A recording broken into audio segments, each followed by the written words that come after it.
Papá, no te necesitamos más. Lo que ella no sabía era que yo, el viejo al que creían obsoleto, controlaba cada cuenta, cada tarjeta, cada privilegio que asumían suyo para siempre. Prepárense para escuchar el relato de cómo recuperé mi dignidad, porque lo que mi hija estaba a punto de aprender era una lección más valiosa y dolorosa que cualquier fortuna. Si mi historia te resuena, no olvides suscribirte y dejar un like para que más personas conozcan la verdad detrás de la ingratitud. El recuerdo de aquel día aún me quema en el pecho como un trago de mezcal adulterado. Mi nombre, como ya saben, es Ricardo Mendoza y a mis 75 años he visto cosas en esta vida. He construido puentes y derribado muros. Pero nada me preparó para la puñalada que mi propia hija me clavaría con esa frase helada: «Papá, no te necesitamos más». Imagínense la estampa. Yo, el viejo contador que había forjado su patrimonio con el sudor de la frente, ladrillo a ladrillo, en mi amada Guanajuato. Después de dedicar 45 años a los números, a edificar una base económica tan sólida como los cimientos de una vieja hacienda. Después de privarme de tantos gustos, de sacrificar tantos anhelos personales para que mi Valentina no le faltara nada. Para que tuviera la mejor educación, no solo privada, sino de élite. Para que disfrutara de las oportunidades que a mí, de chamaco, me hubieran parecido un sueño guajiro. Le pagué hasta la luna de miel en Europa, una travesía de ensueño por los confines del viejo continente. Y aún así, con el eco de todos esos años de entrega retumbando en la memoria, ella me miró a los ojos, esos ojos que yo había visto brillar desde que era una chiquilla, y me soltó aquellas palabras: «Papá, ya no te necesitamos más». La escena se me repite en la mente una y otra vez. Estaba en su casa, la casa que yo había adquirido con tanto esfuerzo. Un sábado por la tarde, queriendo compartir un rato con mis nietos, como solía hacer. Había llevado unos churros de la panadería de don Pepe, los que tanto le gustaban a Sebastián. Valentina abrió la puerta con una expresión que no era de enojo ni de tristeza. Era algo peor, hastío, pura y llana molestia. Una de esas caras que solo se le ponen a uno cuando estorba, cuando uno ya no es bienvenido. «Papá, no hace falta que vengas tan seguido», me dijo, mientras se apoyaba en el marco de la puerta, impidiéndome el paso. «Es que los muchachos ya están grandes y necesitan su espacio». Y además, añadió con esa voz dulzona que usaba cuando quería salirse con la suya de adolescente: «Ricardo y yo queremos tener más tiempo para nosotros como pareja». Ricardo, su marido, mi yerno, un doctor que se inflaba de orgullo y se creía el mesías de la medicina, se encontraba recostado en el sillón de la sala. El sillón, por supuesto, yo también lo había comprado. Ni siquiera se levantó para saludarme. Solo asintió con la cabeza, con una sonrisa de suficiencia que me revolvió el estómago. Como si el hombre estuviera en total acuerdo, como si mi presencia fuera una carga que por fin se iban a quitar de encima. Mis manos, que habían construido tanto, se quedaron colgando a los costados, inútiles en ese momento. Aquella frase: «¿Podés dejar de venir tanto por casa?», fue como un puñetazo directo al alma. Como si yo fuera un vendedor ambulante, de esos que tocan a la puerta para ofrecerte baratijas, y mi visita, una invasión a su perfecta privacidad. ¿Privacidad? Si yo había financiado esa privacidad. Lo que ellos ignoraban, y esa era la jugada maestra que había urdido en el sigilo de mis años como contador, era que cada peso que salía de su cartera, cada gasto que realizaban, pasaba por mis manos antes que por las suyas. Absolutamente cada centavo. Nunca les revelé que la casa donde vivían, aquella que yo les había comprado como un nido de amor, estaba escriturada a mi nombre. Sí, así como lo escuchan. Se mantendría así hasta que Valentina cumpliera los 40 años. Una cláusula que había puesto por si las moscas, por si la vida les daba una lección de humildad, aunque nunca imaginé que la primera lección sería para mí. Tampoco estaba enterada mi hija de que el auto último modelo que manejaba, ese que brillaba en su cochera y que tan orgullosamente presumía con sus amigas, no era suyo. Estaba financiado con una tarjeta de crédito corporativa de mi empresa, una extensión de mi brazo financiero que ellos creían ilimitado. Ni por asomo se imaginaba ella que los colegios privados de mis nietos, esas instituciones bilingües de renombre que costaban un ojo de la cara, las obras sociales de lujo, con los mejores especialistas y las clínicas más exclusivas, las vacaciones en Punta del Este o en cualquier destino exótico que les apetecía cada verano. Todo, absolutamente todo, aún dependía de que yo siguiera abriendo mi billetera mes tras mes, año tras año. Habían desarrollado un sistema de vida basado en mi generosidad, sin siquiera percibirlo como tal. Para ellos, mi ayuda económica se había vuelto tan inherente a su existencia como el aire que respiraban. Era un flujo constante, una fuente inagotable de recursos que daban por sentado. No era una ayuda, era una obligación, una extensión natural de mi ser. Y yo, ingenuo como pocos, lo había permitido. Había permitido que mi amor se midiera en billetes, que mi presencia se justificara con depósitos bancarios. Sentado esa misma noche en mi viejo estudio, rodeado de papeles y libros contables que habían sido mis únicos compañeros fieles durante décadas, observé los estados de cuenta. Cada tarjeta que había puesto a nombre de Valentina, cada movimiento, cada egreso, cada compra en tiendas caras, cada cena en restaurantes de lujo, cada juguete costoso para mis nietos. Todos esos números danzando frente a mis ojos eran un reflejo de mi entrega y de su ingratitud. El dolor que sentí no era el de perder dinero, no. Era el dolor de la decepción, el amargo sabor de la traición por parte de aquellos a quienes más amaba. Aquellas palabras de Valentina, papá, no te necesitamos más, resonaron en mi cabeza como un eco ensordecedor. Me levanté de mi silla, caminé hacia la ventana y observé las luces de Guanajuato, mi Guanajuato, la ciudad que me vio nacer y luchar. Las calles que había recorrido con mis pies descalzos de niño, las fábricas donde empecé a forjar mi destino. Y entonces, en ese silencio cargado de amargura, una chispa se encendió en mi interior. Si ella ya no me necesitaba, si mi función como padre y abuelo se había reducido a la de un mero cajero automático, entonces les daría el gusto. Les daría la independencia que tanto anhelaban. Pero no una independencia a medias tintas, no. Sería una independencia real, una que les mostraría el valor de cada cosa que habían recibido sin esfuerzo. La lección que Valentina y Ricardo estaban a punto de recibir no solo sería cara, sino que les golpearía donde más les dolía, en la comodidad que yo mismo había construido para ellos. Mi corazón, aunque herido de muerte, albergaba un secreto, un poder que ellos desconocían por completo. Un control financiero absoluto que me conectaba con cada aspecto de sus vidas.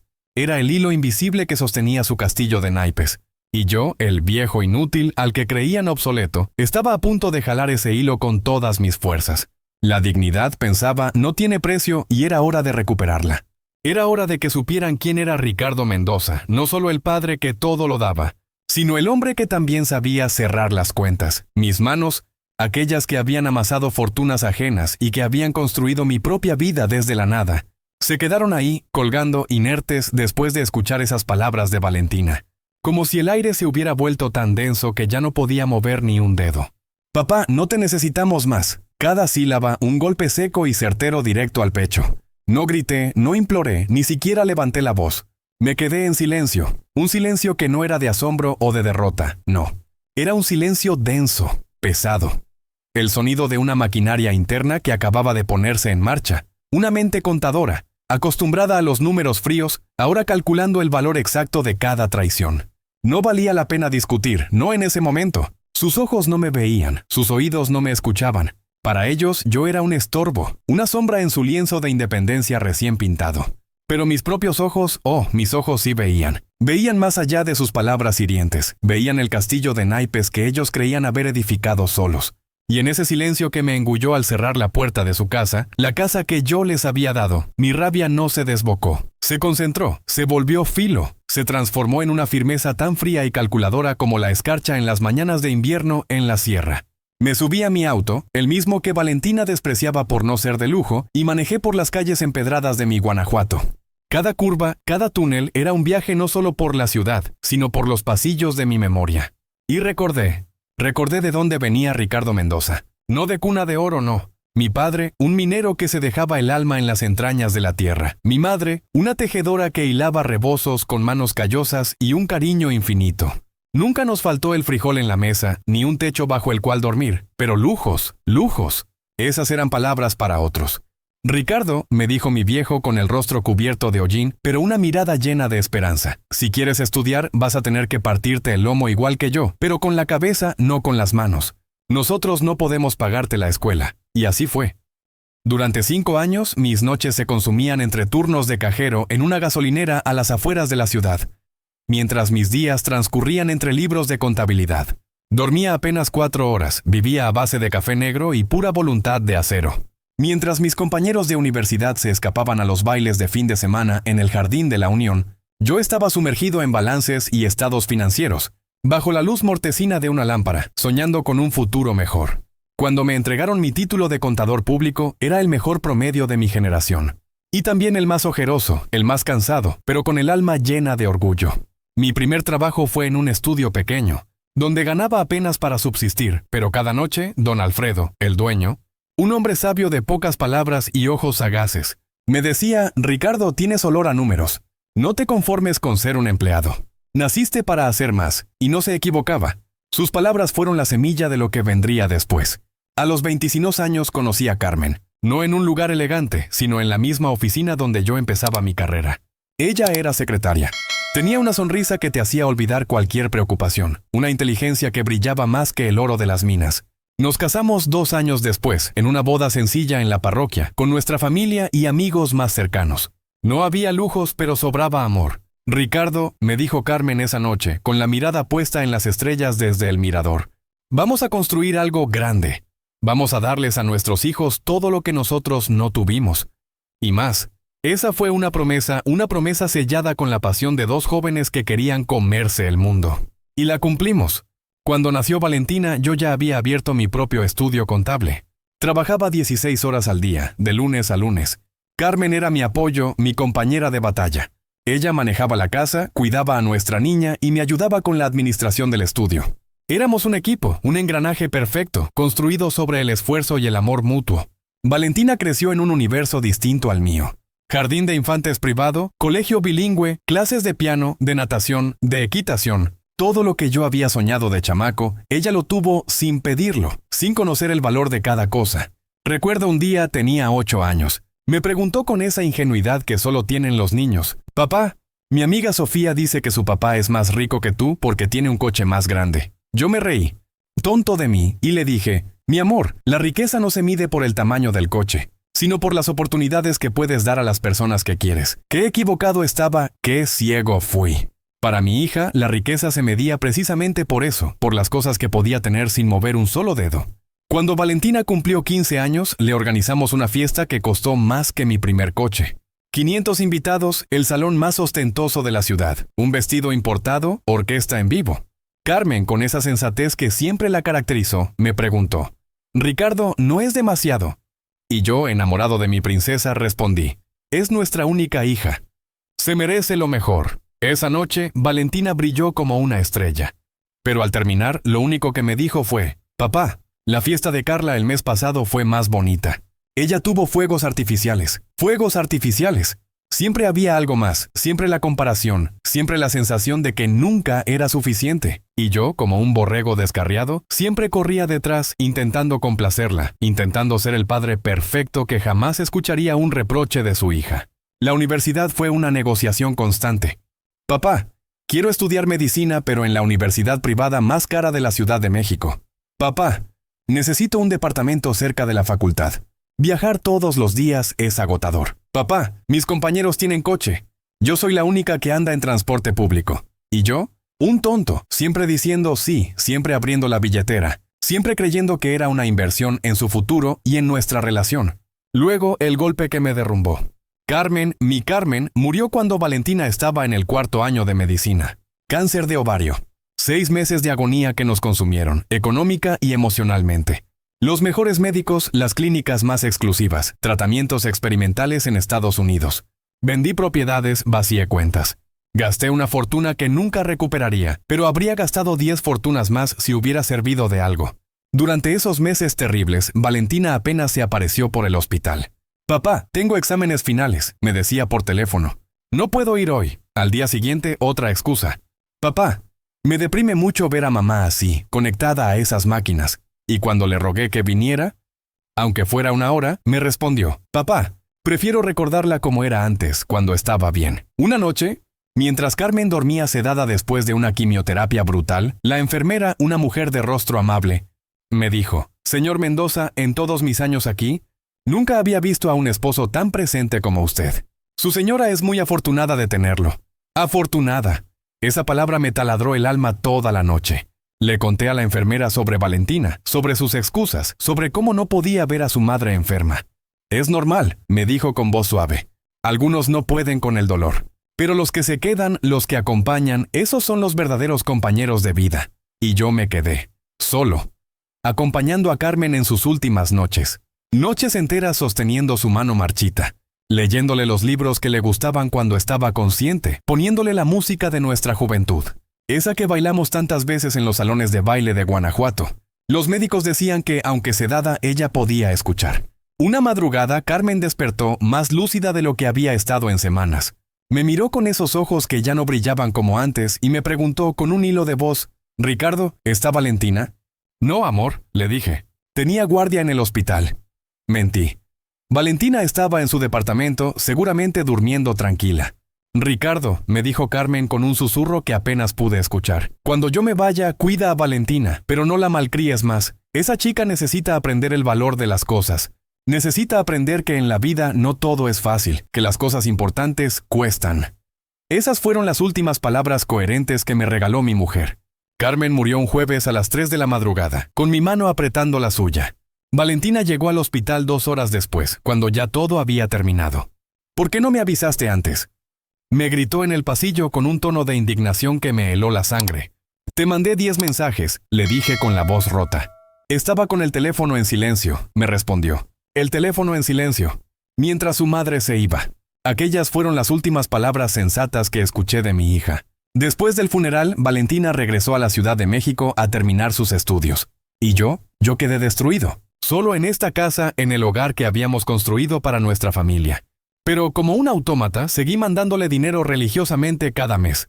Seguí pagando el departamento, el coche, los gastos de estudio, todo. Cuando se recibió, le organicé una fiesta de graduación que costó más que muchas bodas. Quería que Carmen, desde donde estuviera, se sintiera orgullosa. Quería demostrarle al mundo que Ricardo Mendoza había criado a una profesional exitosa. Valentina llegó a la fiesta con Ricardo, su novio médico, y lo primero que me dijo fue, «Papá, este salón es muy pequeño». Los papás de Ricardo alquilaron el Alvear Palace para la graduación de él. El Alvear Palace. Y yo que pensaba que había hecho algo especial. Se casaron 2 años después. La boda fue una producción cinematográfica que me costó más que mi propia casa. Una estancia en San Antonio de Areco. 300 invitados, un vestido de novia importado directamente de París, flores traídas de Holanda, un menú de 5 pasos preparado por un chef con estrellas Michelin. 2 meses antes de la boda, Valentina llegó a casa con una carpeta llena de cotizaciones. «Papá», me dijo, «necesitamos hablar de algunos ajustes al presupuesto». ¿Ajustes? Ya habíamos gastado una fortuna. «¿Qué tipo de ajustes?», le pregunté. «Bueno», me dijo, abriendo la carpeta con esa expresión de superioridad, «decidimos cambiar las flores. Las que elegimos son muy comunes. Encontramos unas orquídeas japonesas que quedarán perfectas, pero cuestan un poco más». Un poco más, que resultó ser el doble. Y siguió la lista. Una orquesta sinfónica en lugar de la banda de música. Fuegos artificiales al final de la fiesta. Un fotógrafo adicional especializado en bodas de revista. Cada también era una nueva puñalada a mi cuenta bancaria. «Valentina», le dije con la paciencia al límite, «ya estamos gastando una fortuna, ¿no te parece suficiente?». Me miró como si hubiera dicho una blasfemia. «Papá, es mi boda. Es el día más importante de mi vida. No me vas a decir que no vale la pena gastar en algo así. El día más importante de su vida». Como si su nacimiento, sus cumpleaños, su graduación no hubieran costado ya una fortuna. Además, siguió argumentando, «los papás de Ricardo están poniendo una parte importante del presupuesto. No puedo quedar como la novia pobre que no está a la altura». Los papás de Ricardo, médicos prósperos, habían ofrecido el 30% de la boda. Yo pagaba el otro 70%. Durante la boda, cuando me tocó el brindis, preparé un discurso emotivo. Hablé de Carmen, de cómo le hubiera gustado ver a su hija convertida en una mujer exitosa. Hablé de mis sueños como padre, de cómo había trabajado toda la vida para darle a Valentina las mejores oportunidades. «Hoy entrego a mi hija al hombre de su vida», dije con la voz quebrada por la emoción. «Pero siempre será mi princesa. Siempre tendrá un lugar en mi corazón». Y en la casa de su papá, los invitados aplaudieron. Valentina me abrazó y me susurró al oído, «Gracias, papá. Eres el mejor papá del mundo, el mejor papá del mundo». En ese momento pensé que al fin había logrado ser el padre que ella merecía. Pensé que toda la inversión, todo el sacrificio había valido la pena. ¡Qué maldito ingenuo fui! Lo que no sabía era que para Valentina yo acababa de ascender o descender de padre a financista personal. La luna de miel fue otro capítulo de gastos desorbitados. 2 meses por Europa, París, Roma, Londres, Barcelona, Ámsterdam. Hoteles de 5 estrellas, restaurantes con estrellas Michelin, compras en las boutiques más caras. Todo, obviamente, pagado por mí. Recibía fotos diarias por WhatsApp, Valentina y Ricardo felices, relajados, enamorados. Yo, orgulloso de poder brindarles esa experiencia. Pero cuando volvieron no hubo un «gracias, papá» o un ¡Qué viaje tan increíble gracias a ti! Lo primero que me dijo fue, papá, vimos unas cosas divinas en Europa que queremos comprar para decorar la casa. ¿Nos puedes transferir unos euros para traerlas? Algunos euros resultaron ser 5.000 euros. 5.000 euros para decorar una casa que yo había pagado, con cosas que habían visto en un viaje que yo había financiado. Ahí, en ese momento, tendría que haber puesto el primer límite. Tendría que haber dicho, hija, creo que ya gasté suficiente en ustedes por un tiempo. Pero no lo hice. Tuve miedo. Miedo de que, si no les daba lo que pedían, se alejaran de mí. Miedo de quedarme solo después de haber perdido a mi Carmen. Así que mandé los 5.000 euros. Y con esos 5.000 euros, sin saberlo, estaba financiando el principio del fin de mi relación con mi hija. ¡Qué ingenuo fui! Para Valentina, yo había dejado de ser su padre para convertirme en su cajero automático personal. Después de la boda, llegaron mis nietos. Primero Sebastián, luego Catalina. Y con cada nieto, mi papel de abuelo proveedor se intensificó exponencialmente. No era solo que Valentina esperara que yo pagara todo lo relacionado con los niños. Era que había desarrollado un sistema completo de justificaciones para cada gasto. Papá, me decía cuando Sebastián tenía 3 años, necesitamos inscribirlo en el kinder bilingüe. Es súper importante para su desarrollo neurológico que aprenda idiomas desde pequeño. El kinder bilingüe costaba 3 veces más que uno normal, pero según Valentina era una inversión en el futuro de mi nieto. Cuando Sebastián cumplió 5, necesitó clases de natación para la motricidad, clases de música para estimular la creatividad y clases de tenis para aprender disciplina. 3 actividades extracurriculares que costaban más que el sueldo de muchos profesionales. Papá, me explicaba Valentina como si fuera una conferencia médica, los primeros años de vida son cruciales para el desarrollo cerebral. Todo lo que no invirtamos ahora en educación y estímulos no lo podemos recuperar después. Inversión. Siempre hablaba de inversión, nunca de gastos. Cuando nació Catalina, el sistema se multiplicó por 2. 2 niños en colegios privados bilingües, 2 sets de actividades extracurriculares, 2 obras sociales de primera categoría. 2 de todo lo más caro que se pudiera conseguir. Papá, me dijo Valentina cuando Catalina tenía 4 años. No podemos darle menos oportunidades a Catalina que las que le dimos a Sebastián. Sería injusto. ¿Injusto hacia quién? Me preguntaba yo. ¿Hacia la niña que tendría una infancia maravillosa aunque fuera a un colegio un poco menos caro? ¿O hacia mi billetera que estaba siendo vaciada sistemáticamente? Pero lo que más me dolía no eran los gastos. Era la forma en que esos gastos se habían vuelto invisibles para ellos. Para Valentina y Ricardo que yo pagara todo se había convertido en algo tan natural como que saliera el sol cada mañana en Guanajuato. Nunca se preguntaban de dónde salía la plata. Nunca se preocupaban por cuánto estaba gastando. Nunca calculaban si yo podía o no permitirme todos esos desembolsos. Una vez cuando Sebastián tenía 8 años hice un experimento. Dejé de mandar el dinero para las actividades extracurriculares sin avisar. Quería ver cuánto tardaban en darse cuenta, en preguntarme qué había pasado. El primer mes, nada. El segundo mes, tampoco. Al tercer mes, Valentina me llamó, con un tono de reclamo en la voz. Papá, el club de tenis dice que debemos 2 meses de cuotas. ¿Te olvidaste de pagarlas? ¿Me olvidé? Como si fuera mi responsabilidad acordarme de pagar las clases de tenis de mi nieto. No me olvidé, le dije con una calma que no sentía. Decidí no pagarlas este mes porque estoy teniendo algunos problemas financieros. Era mentira. Quería ver cuál era su reacción cuando el dinero no estuviera garantizado. ¿Problemas financieros? Me preguntó como si hubiera dicho que tenía una enfermedad terminal. ¿Qué tipo de problemas? ¿Es grave? No estaba preocupada por mí, estaba preocupada por su presupuesto. Nada grave, le dije. Solo que este mes tuve algunos gastos extra y no puedo cubrir todas las actividades de los niños. Silencio del otro lado. Un silencio tan largo que pensé que se había cortado la llamada. Papá, me dijo finalmente con esa voz de niña caprichosa. Pero tú sabes que nosotros organizamos toda la vida de los niños en base a que tú pagas esas cosas. No podemos cancelar las actividades de golpe. ¿Qué les vamos a decir? ¿Qué les iban a decir? Tal vez que las actividades cuestan dinero y que el dinero no crece en los árboles. Tal vez que el abuelo no es un banco. Tal vez que a veces en la vida hay que ajustarse el cinturón. Pero no dije nada de eso. Al día siguiente transferí el dinero para las clases de tenis. Y con esa transferencia confirmé algo que ya sabía, pero no quería aceptar. Era prisionero de mi propia generosidad. Los cumpleaños de mis nietos se habían transformado en producciones de Hollywood. No eran fiestas de cumpleaños, eran eventos que requerían planificación profesional, salones alquilados, animadores especializados, catering, decoración temática, regalos que costaban más que mis primeros sueldos. Para el cumpleaños número 10 de Sebastián, Valentina me mostró un presupuesto que me dejó sin aliento. Papá, me dijo, queremos hacerle una fiesta temática de superhéroes. Encontramos una empresa que hace decoraciones increíbles. Van a transformar todo el salón en la ciudad de Batman. La ciudad de Batman para un cumpleaños de 10 años.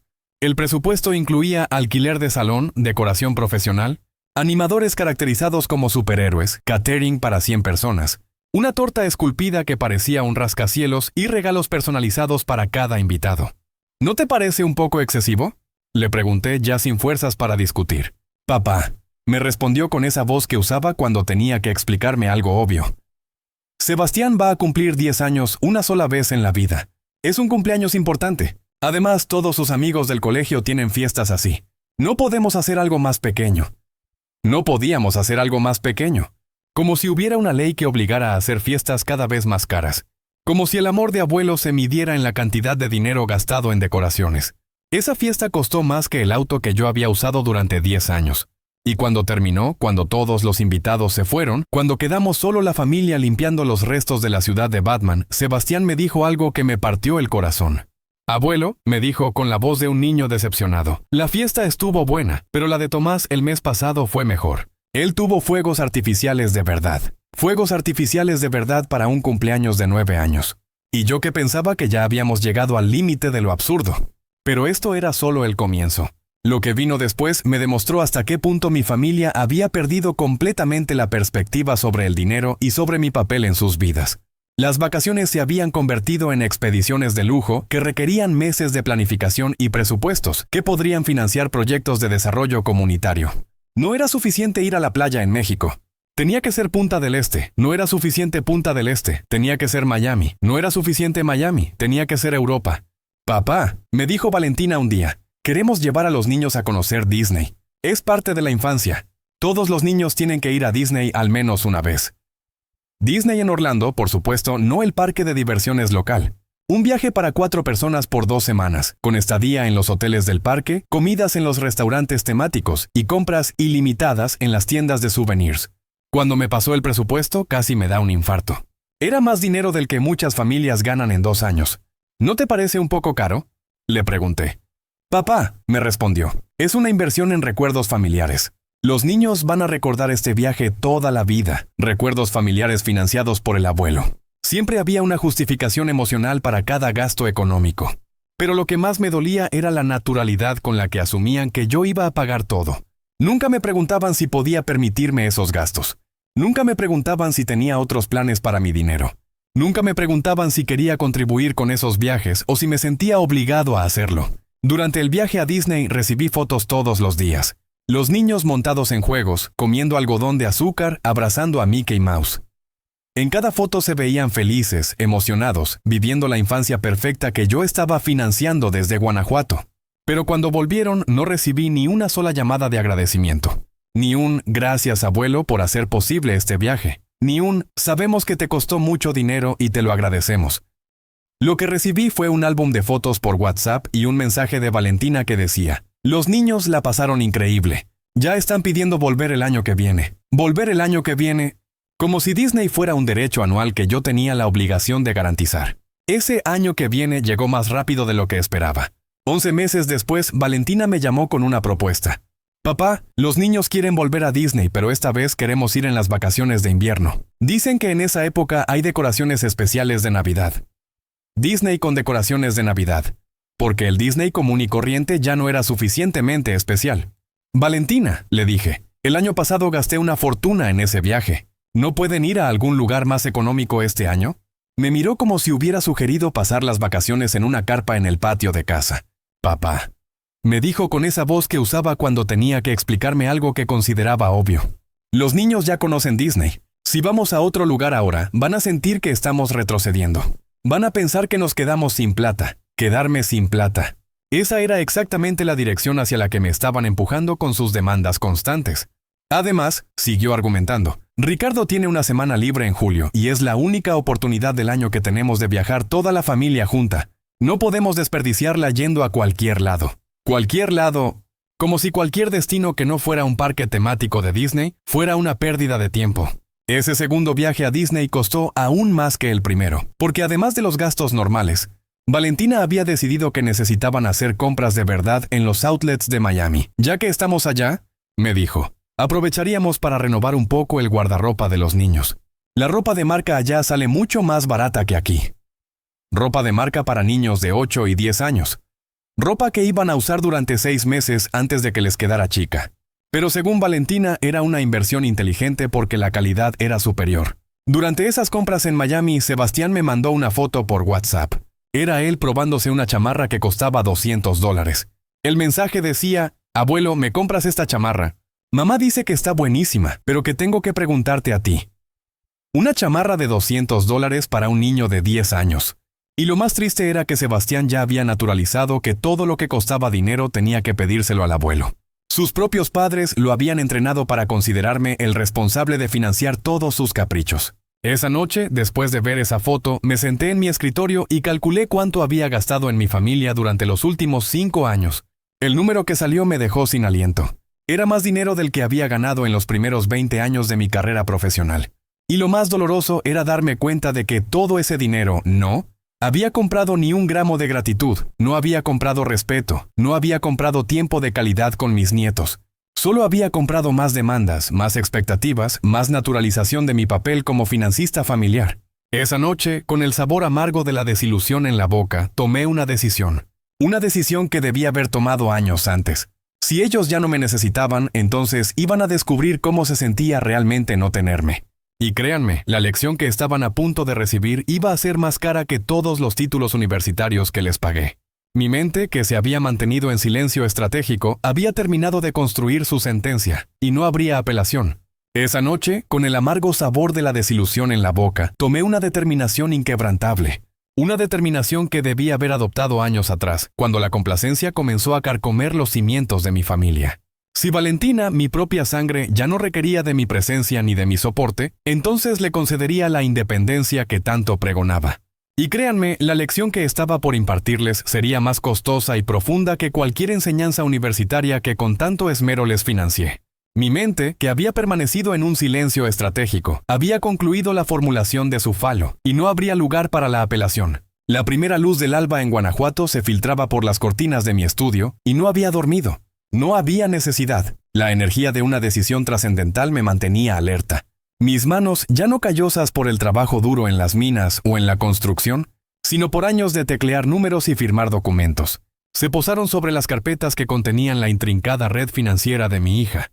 Tarjetas de crédito, cuentas bancarias, pólizas de seguro, inversiones, las escrituras de la casa.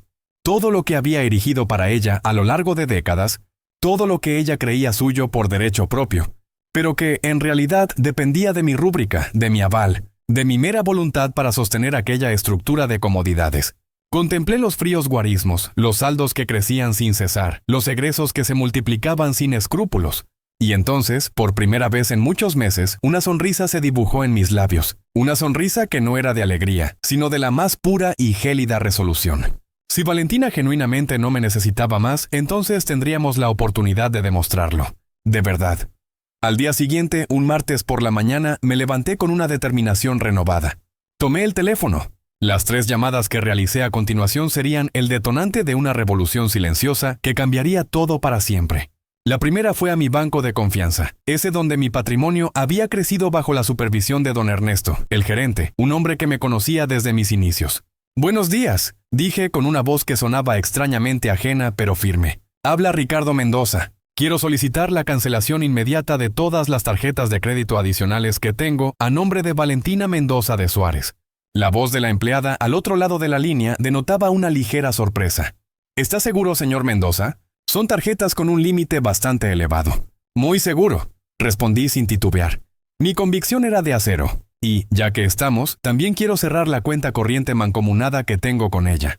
Toda la liquidez que ella manejaba, cada peso que pasaba por mi intermediación, se evaporaría al instante. La segunda llamada fue a la oficina de mi abogado, el doctor Herrera, un jurista impecable que había sido mi consejero en asuntos legales por años. «Doctor Herrera», comencé sin rodeos, «necesito que me prepare los documentos para transferir la propiedad de la casa de mi hija. Quiero que quede a su nombre, sí, pero con una hipoteca por el valor total de mercado a mi favor». Hubo un silencio del otro lado. El doctor Herrera era un hombre acostumbrado a mis decisiones, pero ésta lo tomó desprevenido. ¿Una hipoteca, don Ricardo? ¿Pero la casa ya está pagada en su totalidad? Exacto, doctor, afirmé con una calma que me sorprendía hasta a mí mismo. Si quiere ser independiente, que pague como cualquier persona independiente. Que sepa lo que cuesta cada metro cuadrado que pisa, cada ladrillo que la sostiene. Que cada mes tenga que recordarlo. La tercera llamada fue la más dolorosa, la que me revolvió el estómago con un nudo de emociones encontradas, pero al mismo tiempo la más necesaria. Llamé al colegio de mis nietos, esa institución de renombre que yo financiaba con tanto orgullo. Señorita, dije tratando de mantener la compostura, habla Ricardo Mendoza. Soy el responsable del pago de las colegiaturas de Sebastián y Catalina Suárez. Ah, sí, señor Mendoza, un placer. Siempre tan puntual, respondió la secretaria con su habitual amabilidad ajena al drama que se cocinaba. ¿En qué puedo servirle? Quiero informarles que a partir del próximo mes, los responsables directos del pago serán los padres. Yo ya no me haré cargo. De nuevo, el silencio. Pero esta vez, un silencio más cargado de confusión, de asombro, como si hubiera anunciado una catástrofe. La semana siguiente, la actividad en mi teléfono no cesó. Cada día, una nueva llamada, un nuevo acto de liberación. La obra social de lujo, esa que cubría hasta el más mínimo resfriado con los mejores especialistas, cancelada. El seguro del auto, ese vehículo flamante que Valentina ostentaba con tanta presunción, cancelado. La tarjeta de combustible con la que llenaban el tanque sin mirar el precio, cancelada. Las cuotas del exclusivo club de campo, donde mis nietos practicaban tenis y natación, canceladas. Cada llamada, cada cancelación, era como quitarme un peso de encima, como desprenderme de un ancla que me mantenía atado a un pasado de ingratitud. Sentía como mi dignidad, despojada por años de complacencia, comenzaba a regresar, peso por peso, llamada por llamada. El viernes de esa semana puse punto final a mi cruzada de independencia. Cerré lo último que quedaba, la cuenta de ahorro para las vacaciones familiares. $50,000. Sí, así como lo escuchan. $50,000 que tenía reservados para el viaje a Europa que habían planeado para el verano. Un viaje más, otra extravagancia sin límites. Pero esta vez ese dinero tendría un destino diferente. Transferí la totalidad de esa suma a una fundación de niños huérfanos en Querétaro. Niños que realmente necesitaban ayuda, que no tenían nada, que luchaban por cada migaja de esperanza. No como mi hija, que, según sus propias palabras, ya no necesitaba nada de nadie. En ese acto no hubo venganza. Hubo justicia. Hubo la satisfacción de saber que mi dinero, mi esfuerzo, serviría para algo realmente valioso. Para dibujar una sonrisa genuina en rostros que conocían la verdadera escasez, no la comodidad disfrazada de necesidad. La tranquilidad de ese fin de semana fue absoluta, una paz que hacía mucho tiempo no experimentaba. Me sentí liviano, como si me hubiera quitado una mochila llena de piedras que había cargado por años. Había activado el plan. El cajero automático estaba oficialmente cerrado por vacaciones permanentes. Y aunque una parte de mi corazón de padre se apretaba ante lo que sabía que vendría, la otra, la que representaba mi dignidad, se sentía más fuerte que nunca. Había llegado el momento de que mi familia descubriera lo que significaba la verdadera independencia, sin la sombra protectora del viejo que ya no necesitaban. Había llegado el momento de cosechar lo que habían sembrado. Y el precio sería mucho más alto de lo que jamás imaginaron. El lunes siguiente, el sonido insistente de mi teléfono me arrancó de un sueño profundo a las 7 de la mañana. Era Valentina, pero no sonaba como la mujer segura y decidida que, apenas una semana atrás, me había echado de su vida con aires de grandeza. No. Su voz era un hilo, una maraña de angustia y desesperación. «Papá, ¿qué hiciste?» Y fue lo primero que me soltó, sin siquiera un «buenos días». Yo, con toda la calma del mundo, una calma que en realidad era el resultado de una noche de decisiones bien pensadas, respondí: «Buenos días, hija. ¿Cómo amaneciste?» «No me jodas, papá. ¿En serio? ¿Qué hiciste con las tarjetas?» Fui a pagar el supermercado y me las rechazaron todas. ¡Todas! Su voz iba en ascenso, el pánico ya era palpable. «Ah, sí», le dije, sin prisa, como si habláramos del clima en Guanajuato. «Cancelé las tarjetas. Como tú me dijiste que ya no me necesitabas más, pensé que tampoco necesitabas mis tarjetas. ¿No es así?» El silencio que siguió fue un abismo. Un vacío tan profundo que pensé que la comunicación se había cortado. Pero no, era el sonido de la ficha cayendo, de la realidad golpeando de frente. «Papá», me dijo después con un tono completamente distinto, suplicante, casi irreconocible. «No entendiste bien lo que te dijimos.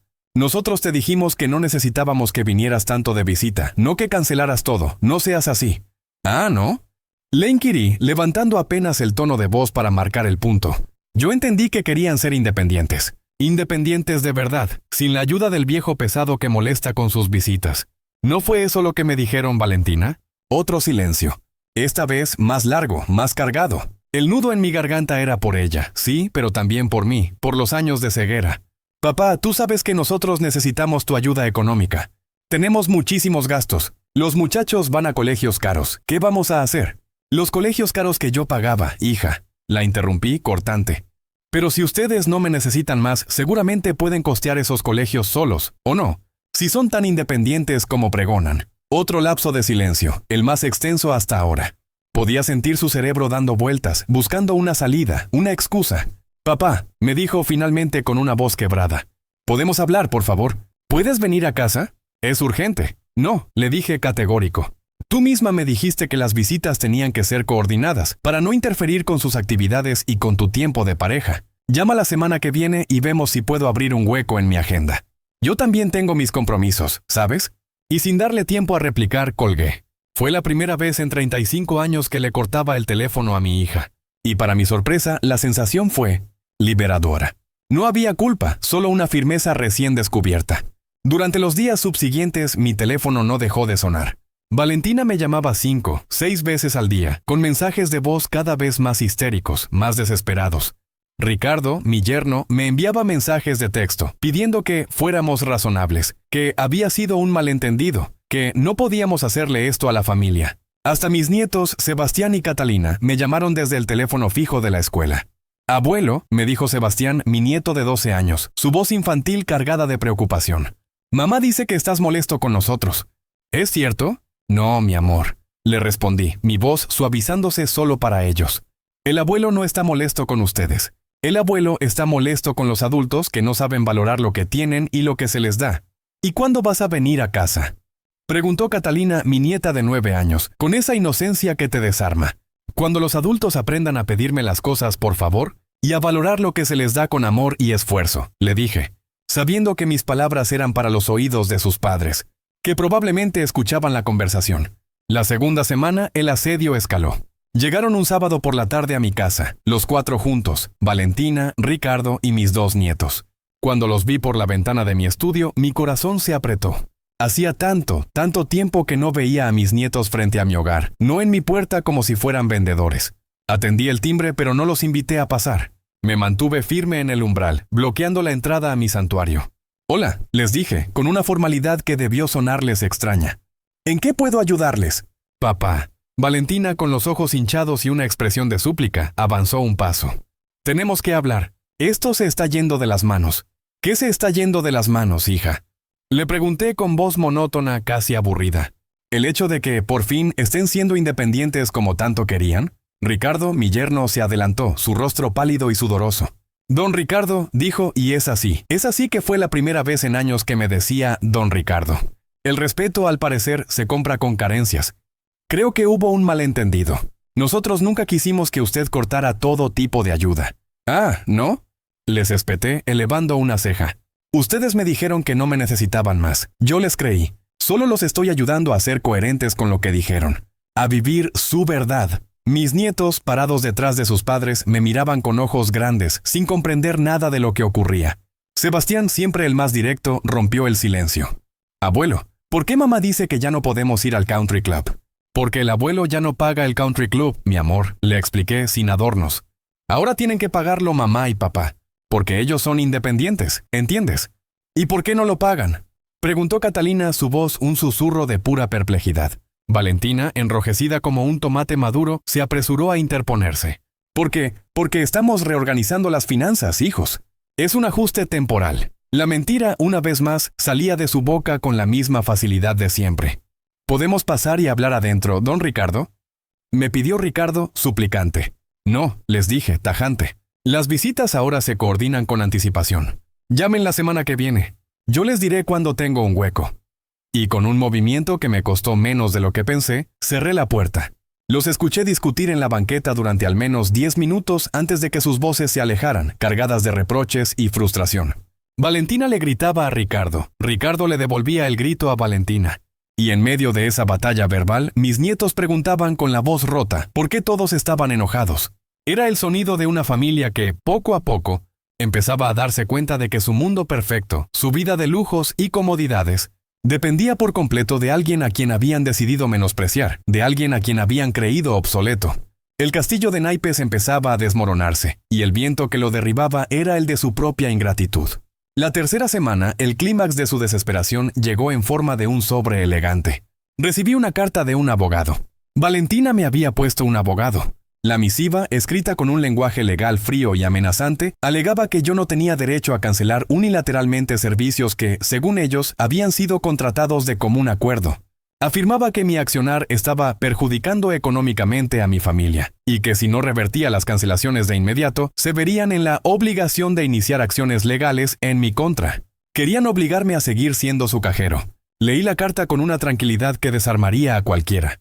Luego, sin prisa, la llevé a mi abogado, el doctor Herrera, junto con una nota escrita a mano que decía: «Doctor Herrera, por favor, contésteles esto. Primero, todas las cuentas y servicios que cancelé estaban a mi nombre y se pagaban con mi dinero. Segundo, si quieren servicios, que los contraten con su dinero, no con el mío. Y tercero, si quieren iniciar acciones legales, que lo hagan. Pero que estén preparados, porque yo también iniciaré las mías, por todos los gastos que nunca me devolvieron y por el uso indebido de mis recursos.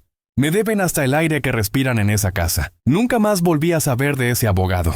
La carta, al parecer, fue suficiente para que Valentina y Ricardo entendieran que yo no era el viejo inofensivo que podían manipular a su antojo. Habían tocado la puerta equivocada y se habían encontrado con el muro de piedra de mi dignidad.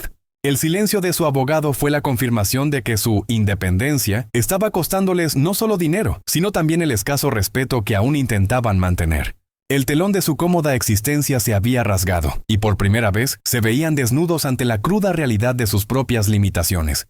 Y yo, Ricardo Mendoza, me sentía más liviano que nunca, listo para ver cómo, sin la sombra de mi billetera, ese par de adultos aprendería, por fin, el verdadero significado del esfuerzo y el valor de lo que, hasta entonces, habían dado por sentado. El mes pasado, cuando ya se habían cumplido 2 meses de mi drástica medida de autonomía familiar, el timbre de mi casa sonó una tarde de domingo. Afuera, bajo una llovizna pertinaz que empapaba las calles de Guanajuato, estaba Valentina, sola. Su figura, generalmente tan erguida y segura, se veía encorvada, su rostro surcado por las lágrimas. Tenía la mirada de alguien que había recorrido un camino demasiado largo y empedrado. «Papá», me dijo con la voz apenas audible, «por favor, déjame pasar. Necesito hablar contigo». «¿Coordinaste esta visita, Valentina?», le pregunté, manteniendo la puerta entreabierta, mi tono tan frío como el clima.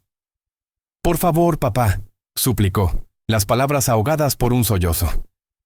«Estoy muy mal. Necesito hablar con vos». Ese ruego, esa fragilidad, logró abrir un resquicio en la coraza que había levantado alrededor de mi corazón. La dejé entrar. Se sentó en el mismo sillón de la sala donde, apenas unas semanas antes, me había relegado de su vida con una frialdad que aún me punzaba. Se desplomó, y el llanto que había contenido se desbordó como un río crecido. «Papá», me dijo entre lágrimas, su voz rota por la emoción. No sabíamos lo que decíamos. No nos dimos cuenta de lo que significaba realmente ser independientes. «Ah, ¿no?», le inquirí sin un ápice de emoción en mi voz. «¿Y ahora sí se dieron cuenta?». Me relató entre jadeos y confesiones la cruda realidad que los había golpeado. Ricardo, su esposo, había tenido que recurrir a un oneroso préstamo personal para solventar las colegiaturas de los niños. «Estamos pagando intereses altísimos, papá», me dijo, la desesperación grabada en cada palabra. Tuvieron que cambiar la lujosa obra social por una mucho más modesta, y los niños, al enfermarse, no pudieron acceder a los médicos de prestigio a los que estaban acostumbrados. Siguió, desahogándose durante casi una hora, confesando cómo habían tenido que vender el automóvil de lujo y adquirir uno de segunda mano, cómo las idílicas vacaciones en Europa se habían esfumado como un sueño lejano, cómo Ricardo se había visto forzado a tomar guardias adicionales los fines de semana para lograr apenas llegar a fin de mes.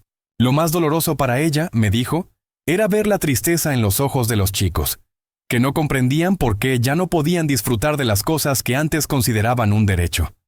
«Y lo peor de todo, papá», concluyó, su voz casi un susurro, «es que nos dimos cuenta de que vos no eras el problema. El problema éramos nosotros. que no sabíamos valorar lo que teníamos. La escuché en silencio, cada palabra un eco de la amargura que yo había sentido. Cuando terminó, la miré fijamente. ¿Y qué esperas que haga yo con esa información, Valentina?, le pregunté, mi rostro inexpresivo. Esperamos que nos perdones, me dijo con la mirada clavada en el suelo, y que vuelvas a ayudarnos. Pero no solo económicamente, también como padre, como abuelo. Extrañamos tenerte en nuestras vidas. La contemplé por un largo tiempo, mi mente viajando por el sendero de los años. Esta mujer que había sido mi bebé, mi princesa, mi proyecto de vida más importante. Esta mujer que, después de haberle entregado todo, me había dicho que no me necesitaba más. Valentina, le dije, finalmente, con una voz cargada de una solemnidad que me nacía del alma. Hay algunas cosas que no se pueden borrar. Algunas palabras que no se pueden retirar. Algunas heridas que no se curan solo con perdón. ¿Qué quieres decir, papá?, me preguntó, el pánico reflejado en sus ojos húmedos. Quiero decir que las cosas no van a volver a ser como antes, sentencié. Si quieren que yo vuelva a formar parte de sus vidas, va a ser bajo mis condiciones, no bajo las de ustedes. ¿Qué condiciones?, inquirió con un atisbo de temor. Saqué una hoja de papel doblada que había guardado en el bolsillo de mi saco. Era mi propio pliego de condiciones, mi contrato familiar. Primera condición, le leí, con la voz clara y sin vacilaciones. Yo voy a visitarlos cuando se me antoje, no cuando ustedes tengan ganas de recibirme. Las puertas de su casa, si me quieren en ella, estarán siempre abiertas para mí, sin previo aviso, sin coordinaciones forzadas. Segunda condición. Mis nietos, Sebastián y Catalina, van a venir a mi casa, aquí, a la casa de su abuelo, una vez por semana, sin excusas, sin actividades más importantes que ver a su abuelo.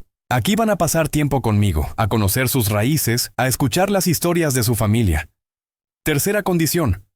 Cada peso que yo ponga en esta familia de ahora en adelante, va a ser reconocido públicamente. Nada más de dar por sentado que papá paga todo. Se va a saber, se va a nombrar, se va a agradecer. Quiero que entiendan que cada centavo es un gesto de amor, no una obligación. Cuarta condición. Ricardo me va a tratar con el respeto que merece el padre de su esposa y el abuelo de sus hijos. Nada más de caras largas, nada más de saludos por compromiso. Quiero que me vea como la figura de autoridad y experiencia que soy, no como un estorbo. Quinta condición. Ustedes, Valentina y Ricardo, van a venir a almorzar a mi casa todos los domingos, aquí, a la casa de su padre, durante 6 meses. No yo a la casa de ustedes, ustedes acá. Quiero que se restablezca ese vínculo que se perdió. Quiero reconstruir esta familia desde mi hogar, donde se valoran las raíces. Y la sexta y última condición. Finalicé, mi mirada fija en la suya. Es que si alguna vez, vuelven a decirme que no me necesitan, no va a haber una segunda oportunidad. Me voy de sus vidas para siempre, y se olvidan de que tienen padre y de que sus hijos tienen abuelo. Valentina me escuchó en silencio, las lágrimas surcándole el rostro. Cuando terminé de leer, me dijo con un tono de incredulidad y dolor, «Papá, ¿de verdad nos vas a hacer firmar un contrato para ser familia?» «No», le respondí con la máxima firmeza. «No te voy a hacer firmar nada. Tú vas a decidir si quieres aceptar estas condiciones o si prefieres seguir siendo independiente. Pero no te voy a rogar que me dejes ser tu padre. Esa época se terminó. Esa dignidad que me arrebataste, la recuperé. Y con ella recuperé también mi propio valor». Se quedó pensando durante un largo rato, su mirada perdida en algún punto distante. Finalmente levantó la cabeza. «Acepto todas las condiciones, papá. Pero, papá, ¿vas a volver a ayudarnos económicamente?» «Algunas cosas sí, otras no», le dije. «Los colegios de los chicos los voy a seguir pagando, porque ellos no tienen culpa de lo que hicieron ustedes. La obra social también, porque son mis nietos y quiero que estén bien cuidados, que no les falte nada en salud. Pero las tarjetas de crédito, las vacaciones de lujo, los gastos superfluos, eso se terminó. Si lo quieren, que lo paguen ustedes con su propio esfuerzo y trabajo». «¿Y la casa?», me preguntó con un hilo de esperanza en la voz. «La casa se las voy a dejar en herencia a mis nietos cuando cumplan 25 años», le dije, mirándola con determinación. «Hasta entonces, ustedes van a pagar un alquiler muy accesible, simbólico, pero alquiler al fin, para que nunca se olviden de que nada es gratis en esta vida, para que valoren el techo bajo el que viven». Esa fue la conversación que cambió todo. Valentina aceptó mis condiciones porque, en el fondo, no tenía otra opción. Ricardo, mi yerno, refunfuñó al principio, su orgullo herido, pero cuando se percató de que era eso o quedarse sin ninguna ayuda, sin la red de seguridad que yo les había provisto por años, también cedió. Los primeros domingos fueron extraños. Ellos venían a mi casa aquí en Guanajuato como si estuvieran cumpliendo una penitencia, con caras largas y conversaciones forzadas. Pero poco a poco, con la constancia de las semanas, las cosas empezaron a cambiar. Mis nietos, ajenos a las complejidades de los adultos, comenzaron a disfrutar de las visitas a la casa del abuelo. Un lugar donde podían hacer ruido, donde podían corretear por el jardín, donde el abuelo les contaba historias de mineros y leyendas de la ciudad, donde les enseñaba cosas de la vida y del campo que no aprendían en sus libros de texto. Valentina y Ricardo tuvieron que aprender a vivir con menos. Y ¿saben qué descubrieron? Descubrieron que se podía. Que no necesitaban comer en restaurantes caros cada semana. Que no era indispensable cambiar el automóvil cada 2 años. Que las vacaciones en Europa no eran un requisito ineludible cada verano. Se podía ser feliz con menos. Con el esfuerzo de lo propio. Pero lo más importante que aprendieron, lo que realmente me llenó el alma, fue otra cosa. Aprendieron que el dinero que yo les daba no era infinito, no era un derecho divino, no era algo que podían exigir. Era un regalo que yo elegía darles y que, con la misma libertad, podía elegir no darles. Hace 3 meses, un suceso me demostró que mis nietos, con su inocencia, habían aprendido la lección mucho mejor que sus propios padres. Sebastián